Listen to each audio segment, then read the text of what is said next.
started being president last year. First guy to sign up. The second thing I was going to ask is for people who are speaking that are Rotarians, if they could share something that they care about in the community that they would like our club to contemplate doing something about. But fire it out there, and that gives us something to wrestle with on like, you know, if we get to a task force kind of level, what do we want to put our dollars toward? You know, direction. So you can say like, here's a little bit about myself piece. In the impact things, when we have some time to collaborate as a club together, we can talk about some of those, see how we actually make it happen. Does it make sense? With me so far? Mark, the floor is yours. All right. New guy in town. Thank you. It's an honor to be in front of this distinguished club. I've heard a lot about you. I will say I am the new program chair. So there is a sign-up genius for the first Wednesday of every month. Be good to have 2 people each month. We have a few people signed up already to give a 10-minute get to know you talk. The third week is going to be speakers. So if you have a speaker, I have a sign-up genius for that too, but it's not public. I send it to people.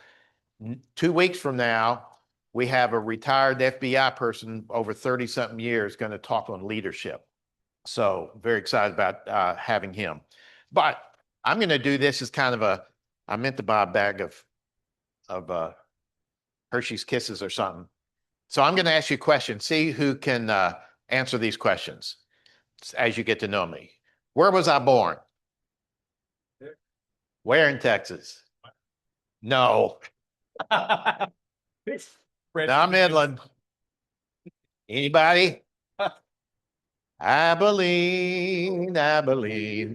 Prettiest town I've ever seen. The people there don't treat you mean in Abilene. Anybody remember that song? All right. All right. What military? Was I in the service? Army? Where did I serve? Yeah. Where? Fort Meade. Fort Meade. Started at Fort Meade. Went to basic in Fort Puke, Louisiana. They've changed the name. It actually was Fort Polk, and they actually have changed the name now. But it was, they opened it back up during Vietnam because it was the closest boot camp that had the same climate as Vietnam. So it was a wonderful time to be in Louisiana. So I went to basic there, 18 years old. I signed up when I was 17 in high school because I didn't know what else to do, and I knew my parents couldn't afford to send me to college. And we had a band director come talk to our band, and I thought, I can play trumpet. I'll go do that. And then went to a Fort Meade, played in the 1st Army Band for the rest of my 3-year service. Then I went to college. Anybody know any of the colleges I went to? The ones I was kicked out and the ones come on in, I should go. That's all right. Nobody knows any of the colleges I went to. Baylor? Did you say Baylor? Yes. I started at Baylor. I was at Baylor for 2 years. Got mad at the music department. Wrote a letter to them. Put it in all their boxes and got in my car and drove to Louisville to study at the University of Louisville with the top trumpet player in the world, teacher in the world at the time, and just an amazing man, Leon Rapier. His family name was actually Raper, and they changed it. So I can understand why. Just an amazing man. Just still means a lot to me. So that's the University of Louisville. So my bachelor's in music is from the University of Louisville, not Louisville, not Louisville, Louisville. All right, like Baltimore. All right, but I stayed in town. I'm seeing a theme. I got mad at University of Louisville because they didn't give me the scholarship that I thought I should get for my graduate school. They gave it to a friend of mine who didn't even end up playing trumpet after that, but because he went to Texas Tech. That's another story. But I went to the Southern Baptist Theological Seminary in Louisville, which had an incredible music school back then. And the teacher there, their band director at the seminary, they had a big music school, was the trumpet teacher. And I was humbled. And this is, you know, musicians can have a big ego, especially professors. And when I went to interview with him, the first thing he said is, Mark, I want to let you know there's nothing I can teach you. He said, you've already surpassed me. So if you come here, I want you to continue to study with Leon Rapier, which was our hope to do anyway. And it was a 2.5 year master's degree. So I have a master's degree in church music with a trumpet performance emphasis. No desire to go into the ministry. I love church choirs. I knew I was going to be in churches, and I love the idea of the seminary. I played in a professional brass quintet, the Kentucky Arts Brass Quintet, with some of the most amazing musicians. It's a funny story of, I got a call one day. I was pretty new on the campus, and they said, a trumpet player said, can you come and sub for me in a rehearsal because I'm going to be out of town? I said, yeah, that'd be fun, you know. So I went in, had a good time playing with these guys. These guys all played in the Louisville Symphony. Had a great rehearsal, a good time. They called me that night. They said, this was actually an audition. They did it wonderfully, because if they told me it was an audition before I went there, I wouldn't have played in there as well. Anyway, they invited me to join the Kentucky Arts Brass Quintet for 3.5 years or longer. I got to play in that, which was really cool. Then after I graduated from seminary, I felt the call to ministry. And I won't go into that long story, but I ended up, I'm sorry? No, yeah. Who did I get mad at? God for making call. No, I graduated in December. My wife had a really good job, and I'd been accepted to University of Texas, and they gave me a scholarship to work on my doctorate degree. My mother used to say, how can you get a doctorate in playing the trumpet? She said, I didn't know you could get a master's in playing the trumpet. But I ended up being interviewed for a church. This is a great story. This church called me, and this pastor said, we'd like to interview you to be our minister of music. And I went, I just started thinking about having these dreams that maybe God wanted me in the ministry, and was out the door to see my minister of music, who I really admired, to ask him, am I crazy thinking about wanting to go into the ministry? And the pastor calls it. I was walking out the door, and I said, do you know I'm just a trumpet player? And he said, we've been looking for 6 months. We've had several interviews. We're not happy with any of them. He had a relationship with the seminary and started calling all the music teachers. He said, you're the only name that kept coming up. We want to interview you. I was just humbled. Ended up going there, and was 4 years in Canova, West Virginia. The greatest claim to fame there is, if you're in church music, Michael W. Smith, still around, still touring. He's about 2 years younger than me, probably sold more records than any Christian artist in history, written songs most of you have heard. He was also a crossover and done some movies. His mother was my secretary, and I was there when his first album came out, and got to know Michael while I was there. Was there for 4 years, and then Manassas Baptist Church called me, and that's in 1986. I moved to Manassas and served 10 years at Manassas Baptist as associate pastor for music and single adult ministries. So I worked with the single adults and had a big music program. And then after that, I did a few years of network marketing. Surprised I didn't knock on your door and try to sell you some vitamins, but I learned a lot about business and what it took, had a good coach. And that's when I decided, through a lot of circumstances, to focus on finances, and then started my financial career. And that was in about 2001. I ended up starting Heritage Financial and sold that practice just a couple of years ago. So let me tell you about my family. I have 2 sons from my first marriage. My oldest is, he is 42 and lives in New Jersey with 2 girls. Beautiful young girls. He has an incredible job with an oil company, energy company. My youngest son, who's 5 years younger, lives in Front Royal, works virtually. Is also in the energy industry. And then I have 2 stepdaughters, Cindy's 2 daughters. And she has two grandkids with the oldest daughter. Both her daughters live in Warrington, so they're close. All right, here's some towns I've lived in. I thought this might be Abilene, obviously. My father was a building contractor, so we moved around. We had a home in Abilene, but we would move for months or 12 months one time. But I lived in Dallas, in Irving, Beaumont, El Paso, and then I went to school in Waco. And then in Maryland, I was at Fort Meade, and I lived in Durwood.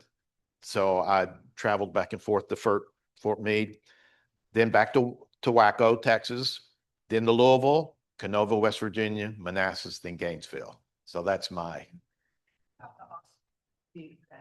Never got to UT. Got there for a football game, but not to do my work there. I joined Rotary in 2008. I've been Sergeant of Arms for a couple of years. I was a club administrator for a couple of decades.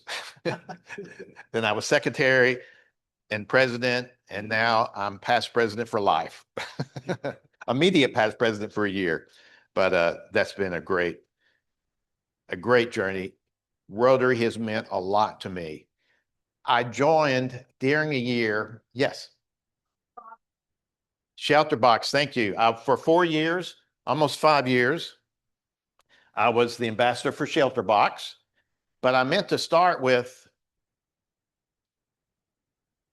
that was when I was in high school. Yeah. So it was interesting. My church did a mission trip to a little town in Colorado. And this was that trip.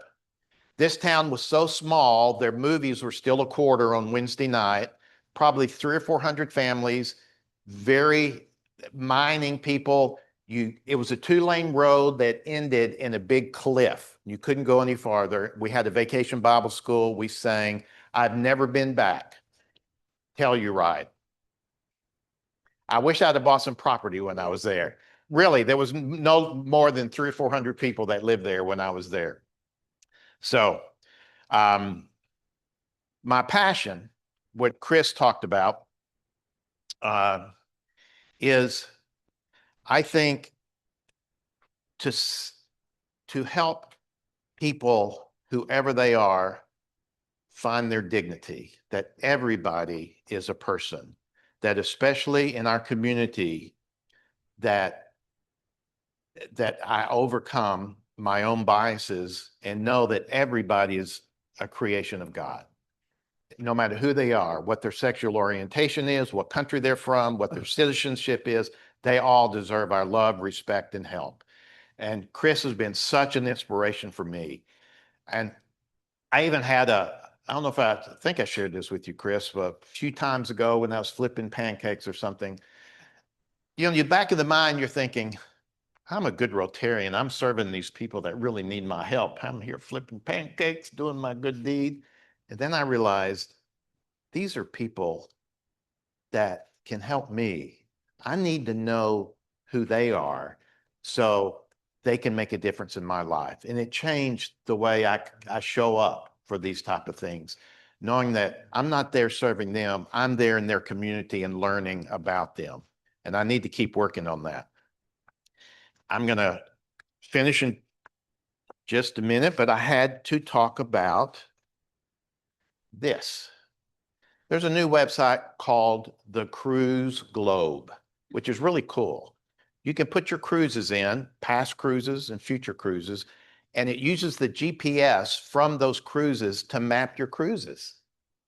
So, as of now, Cindy and I have been 52,411 nautical miles.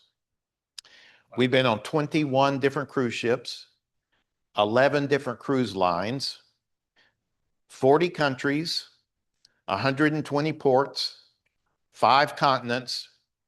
It says 24 cruises, but a lot of our cruises are back to back or back to back, and they count that as one cruise. So we've done 24 of those, and we've spent 267 days at sea. I think that's pretty cool. Yeah, I'm afraid to add that up. Our top cruise lines, 6 on Celebrity, 5 on Holland America, 3 on Azamara. But again, some of those were back to back. I've had 43 stops in USA, 16 in the Netherlands, 14 in the United Kingdom, which really surprised me. And then we've been to South Africa, Zimbabwe, Sierra Leone, Mozambique, and then places around the world. Been to the Galapagos Islands, Peru, Ecuador. We just had a wonderful experience. And what I find, it's a website called The Cruise Globe, The Cruise Globe, and it's free. Yeah, Globe. Yeah, if I brought it up here, you actually see the globe and you see everywhere you've been on the globe and it turns. It's really cool. They make their money if you put your future cruises in, then they start sending you emails. They want to sell you shore excursions. Or you can buy little passports, or you can buy really nice things to remember your cruise by that you can hang on the wall. That's how they make their money. All right, as I close, I wanted to try to find a way to really share who I am right now. And I decided to do this. I use an app called ReadWise. And what it does is most of my books I read are electronic. And when you highlight something in Kindle or Kobe or just PDFs or anything, those highlights feed into this app. And then it categorizes them. And then every morning, I read 5 of the things I've highlighted. This is how we got that unique award. Yeah. About IT goal, vision, trace. So the idea is we can read through a book and highlight things, but how often do we go back and read those highlights? This brings those up on a regular basis. And if there's something really impactful to you, you can push the button that says bring it up more often or less often. Anyway, but it has an AI component to it, obviously. So I went to it and it has all my highlights. And I said, write something about who you think I am because of the highlights that I've highlighted over the years. And I think it captured pretty good. Can I read that to you? Based on your highlights, your spiritual life appears to be defined by a profound unlearning process, a move away from performance, fear, and dogma toward a path that is deeply experiential, relational, and honest. You seem to be prioritizing the cultivation of an inner territory that values authenticity over the image of spirituality. Your collection suggests that you are weary of the performative aspects of modern life and religion. You resonate with the idea that the secret to a spiritual life involves desiring to actually be more spiritual than to appear to be, rather than falling into the trap of hypocrisy. This desire for wholeness extends to your identity, where you seem to embrace the belief that the journey to the truth of God cannot be parsed from the journey to the truth of who you are.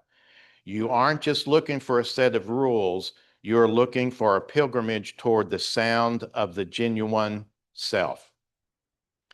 For you, reality seems to be relationship at its core.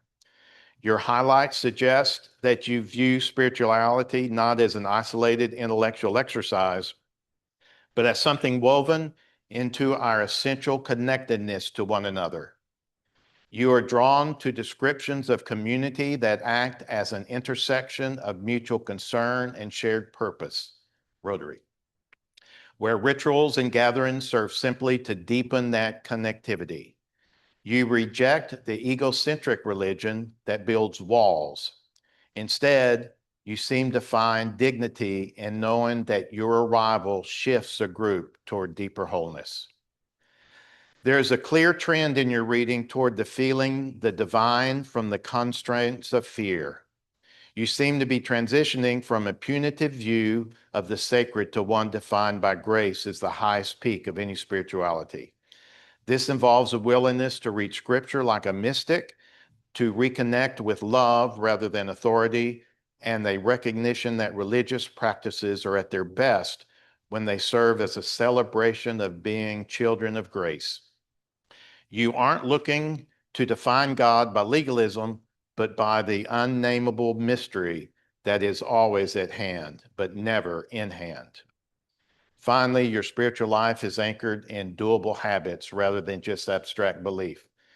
You value practices as rhythms that rewire your brain and expand your capacity for presence.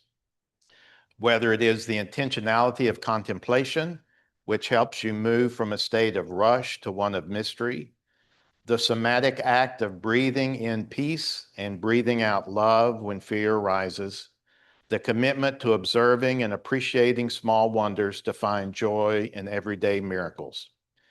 Taken together, these highlights describe a soul that is actively waking up.